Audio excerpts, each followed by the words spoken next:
नमस्ते एंड अस्सलाम वालेकुम ऑल ऑफ यू। आज हम डिस्कस करने वाले हैं genetic old age mental illness कौन कौन सी होती है। उन सारी जो भी मेंटल इलनेस है उनको हम डिस्कस करने वाले हैं। ठीक है, ओवरऑल जितनी भी मेंटल इलनेस है उनको डिस्कस करेंगे। एजिंग क्या है कि एजिंग एक प्रोसेस होता है या फिर प्रोग्रेसिव और क्या है कि डिटर ऑर्गेनाइजेशंस होती है जिसमें फिजिकली साइकोलॉजिकली फंक्शंस चेंज होते हैं रहते हैं। एज रिलेटेड प्रोग्रेस यहाँ पे क्या है कि प्रोग्रेस होती है जिसमें जो एज रिलेटेड प्रोसेस होते हैं loss of visibilities and increase the क्या है वैल्यूनेबिलिटी इंक्रीज होती है। तो एज के रिलेटेड फिजिकली बहुत सारी कंडीशंस होती है, मेंटली बहुत सारी कंडीशंस होती है। उनको आज हम मेंटली जो कंडीशंस होती हैं उनको हम डिस्कस करेंगे। Key factor for spacing for ageing experience it's goal. तो की फैक्टर्स क्या होते हैं, हम एज जो एजिंग में कौन कौन सी चीज़ें एक्सपीरियंस करते हैं। तो उसमें क्या होता है कि हेल्थ हेल्थ में आ जाता है कि represent they are cognitive functionings and capacities essential to ageing. हमें क्या है कि उसमें हमारा यही गोल होता है कि हमें अगर एज एज किसी पेशेंट की ज़्यादा है उसमें हमें क्या है, हम रिप्रेजेंट द कॉग्निटिव उसकी कॉग्निटिव रिप्रेजेंटेशन देखेंगे कि कितनी है। उसके अलावा उसके फंक्शनिंग कैपेबिलिटीज में कितनी है कि कितने फंक्शंस काम कर रहे हैं। और उसके अलावा असेंशियल फॉर एजिंग ये हमें देखना बहुत ही ज़रूरी होता है। जो एजिंग पेशेंट्स होते हैं उनमें अगर हम क्या है कि अगर कुछ ऐसे एक्सपीरियंस ले रहे हैं एजिंग के लिए तो हमें क्या है कि उनकी ओवरऑल हेल्थ पे देखना होता है। उसके अलावा हिस्ट्री अगर लेते हैं एजिंग पेशेंट में तो उसमें क्या होता है कि highlight the impact of historical events and कोहर ग्रुप्स ऑन एजिंग्स। एजिंग के हिसाब से कौन से ग्रुप्स और हिस्ट्रिकल उनकी जो भी इवेंट्स हैं उनको हम क्या करते हैं, हाईलाइट करते हैं ताकि हमें उस पहले अगर उनके साथ कुछ ऐसी चीज़ हुई है या फिर कोई ट्रॉमा हुआ है उसको भी हमें हाईलाइट करना होता है ताकि हमें पता चले एजिंग में इसको ये प्रॉब्लम इनको क्यों हुई है। ठीक है, और उसके अलावा जेंडर जेंडर में आ जाता है influence influence various space expect and experience of ageing के कुछ ऐसे एक्सपीरियंस या फिर एक्सपेक्ट्स होते हैं एजिंग में। तो फिर वो हमें देखना बहुत ही ज़रूरी होता है। ये हमें जेंडर के हिसाब से देखना बहुत ही ज़रूरी होता है क्योंकि फीमेल में बहुत ज़्यादा अलग ही क्या है कि डेमेंशिया और ऐसे डिजीज़ बहुत जल्दी भी हो जाती है। तो उस हिसाब से हमें जेंडर में भी देखना ज़रूरी होता है। उसके अलावा गोल हमारा क्या होता है, focus on the achieving the highest functioning level in ageing के हम किस तरीके से अचीव करते हैं highest level of functioning in Elder जो पेशेंट्स होते हैं उनमें। तो ये सारे हमारे गोल्स होते हैं जिनको हमें पूरा करना होता है। उसके बाद बात करते हैं मेंटल इलनेस इन लेटरल लाइफ में। ओल्ड एज में कौन कौन सी मेंटल इलनेस होती है उनको हम डिस्कस करेंगे जिसमें can cause problem with thought feeling and behaviour. जो आपकी थॉट्स पे जो एजिंग पेशेंट्स है उनकी थॉट्स पे या फिर बिहेवियर पे फीलिंग पे इफेक्ट करती है उनको आज हम डिस्कस करेंगे कि कौन सी ऐसी प्रॉब्लम्स है। उसके अलावा काज and needless physical and emotional suffering के वो किस तरीके से फिजिकल और इमोशनल सफ़र कर रहे हैं। ठीक है, एजिंग में तो वो भी हम देखेंगे, उसके काज देखेंगे। और उसके अलावा हमें क्या है कि can be a treat effectively when diagnose. हमें जो भी डिजीज़ डायग्नोस हुई है उसको इफेक्टिवली हमें ट्रीट करना चाहिए ताकि एजिंग एजिंग जो पेशेंट्स होते हैं उनको ज़्यादा से ज़्यादा इफेक्ट ना पड़ सके और उनकी एज के हिसाब से कम चीज़ें भी है उनको ज़्यादा इम्पेक्ट कर देती है। ठीक है, एजिंग एंड इट्स डिजीज़ के एजिंग में कौन कौन सी डिजीज़ होती है उनको हम देखेंगे। मेजर मेंटल हेल्थ डिसऑर्डर कौन कौन से, impact for memory and rigid for outlook for resistance changes are the mental change in the elder के। इसमें रेजिस्टेंस चेंज हो जाता है में जो ओवरऑल मेमोरी पे इम्पेक्ट करता है। उसके अलावा रेजिस्टेंस चेंज हो जाता है मेंटल उसके अलावा mental change in the elder, ये सारी चेंजेस एल्डर एज में आती है। The major mental health problems in older adult are, तो उसमें कौन कौन सी एक नॉर्मली हम देखते हैं ऑर्गेनिक डिसऑर्डर्स, जिसमें आ जाता है ऑर्गेनिक डिसऑर्डर्स। उसके अलावा लेट लाइफ फंक्शनिंग डिजीज आ जाती है।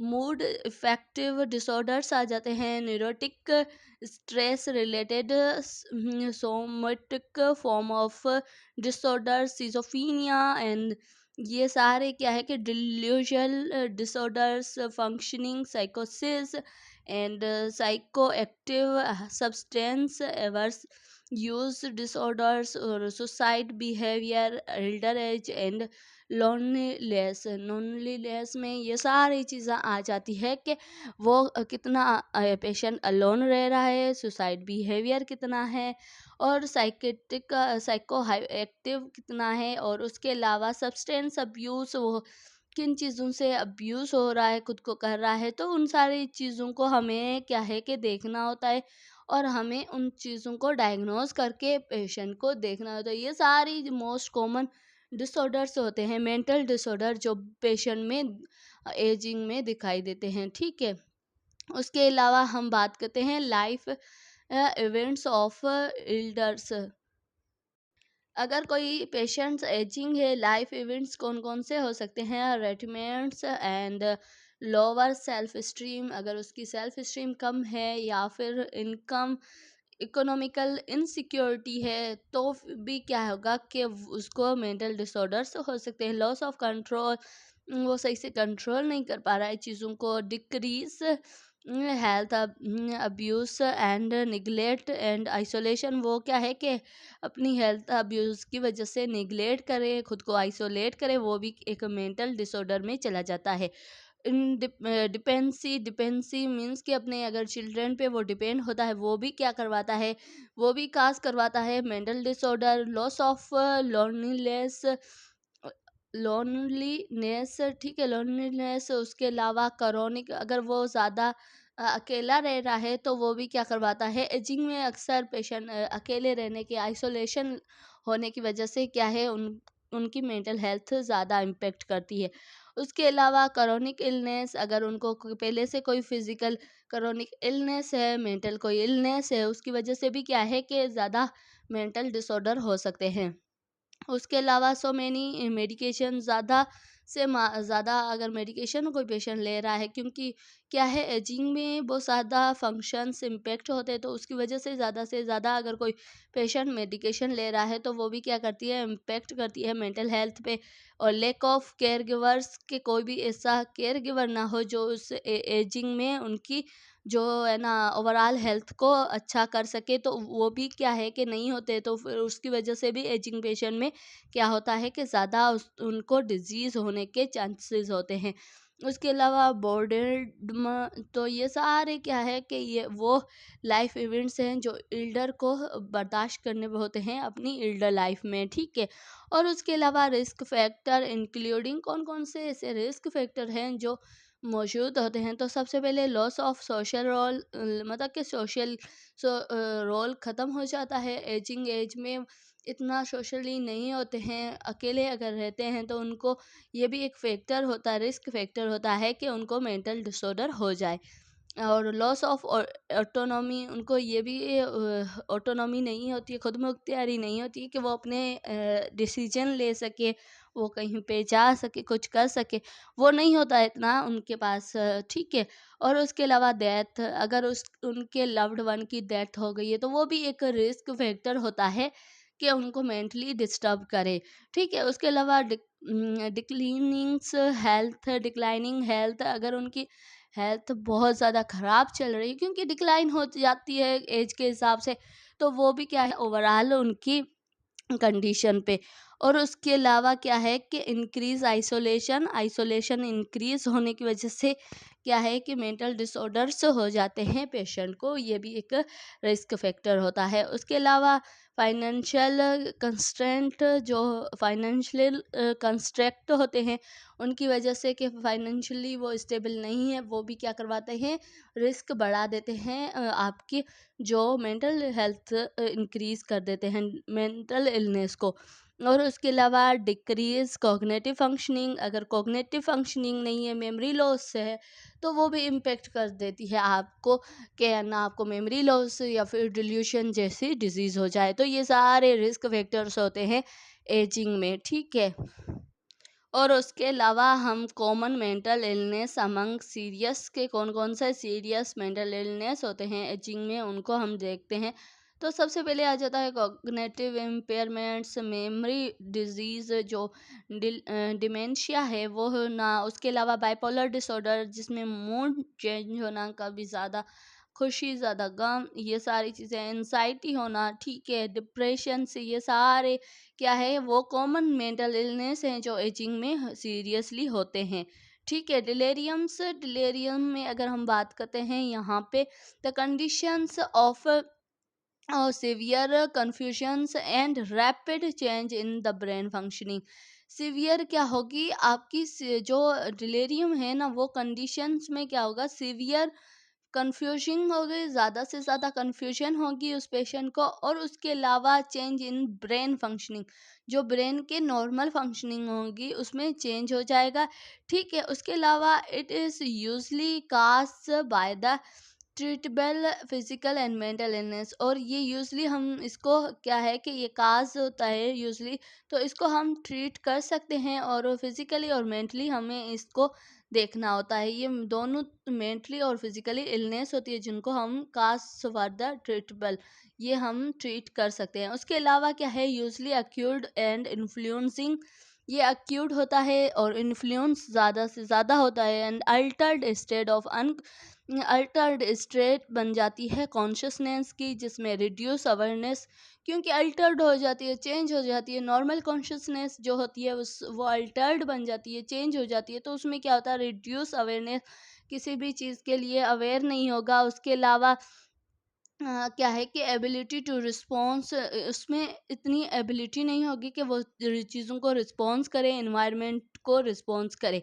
और उसके अलावा कॉग्निटिव डिफेक्ट बन जाता है, जिसमें attention, concentration, thinking, memory and goal directed behaviours, they almost always presents, ये सारे क्या है कि ये सारे डिफेक्ट प्रेजेंट्स हो जाते हैं, कि मेमोरी लॉस होना, या फिर कंसंट्रेशन, अटेंशन कम होना, या फिर क्या है कि जो गोल डायरेक्टेड बिहेवियर होना, ये सारे क्या है कि डिलेरियम में हो जाते हैं। डिलेरियम्स एक सीवियर जो कंडीशंस हम कहते हैं ना, severe confusings and rapid change brain functioning, मतलब कि जल्दी से ब्रेन फंक्शनिंग चेंज हो जाती है। सीवियर क्या है, कन्फ्यूजन, ज़्यादा से ज़्यादा कन्फ्यूजन होना, तो ये आ जाता है डिलेरियम में। ओवरऑल हमने यहाँ पे डिलेरियम के बारे में पढ़ा है।